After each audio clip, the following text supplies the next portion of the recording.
சென்னை செம்பரம்பாக்கம் குடிநீர் சுத்திகரிப்பு நிலையத்திலிருந்து கூடுதலாக நாள் ஒன்றுக்கு 265 மில்லியன் லிட்டர் குடிநீர் வழங்கும் திட்டத்தை தொடங்கி வைக்க வந்த முதலமைச்சர் மு.க.ஸ்டாலினுக்கு உற்சாக வரவேற்பு அளிக்கப்பட்டது. நேரடி காட்சிகளை பார்த்துக் கொண்டிருக்கிறோம். இது தொடர்பான விவரங்களுடன் செய்தியாளர் அபினேஷ் இணைந்திருக்கிறார். அபினேஷ், இந்த திட்டம் குறித்த விரிவான தகவல்களை வழங்கலாம்.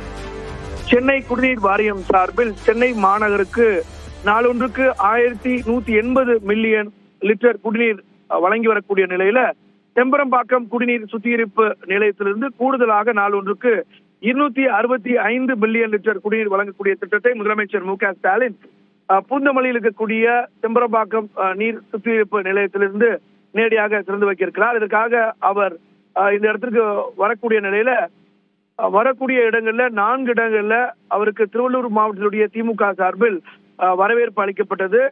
நடன நிகழ்ச்சியுடன் கூடிய மாணவர்களுடைய வரவேற்பு, அதே போல திமுகவுடைய தொண்டர் அணி, திமுகவுடைய திருவள்ளூர் மாவட்ட திமுக நிர்வாகிகள் சார்பாக 4 இடங்கள்ல வரவேற்பு அளிக்கப்பட்டது.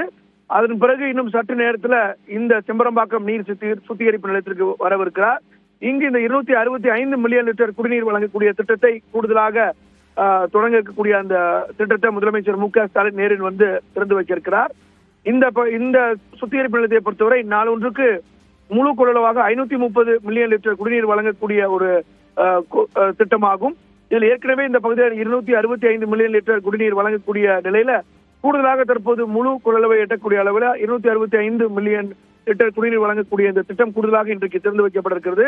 இதன் மூலமாக சென்னை பெருநகரக்கூடிய குடிநீர் திட்டத்திற்கு கூடுதலாக தற்போது 265 மில்லியன் லிட்டர் குடிநீர் என்பது கூடுதலாக கிடைக்க இருக்கிறது. விவரங்களுக்கு நன்றி அபினேஷ்.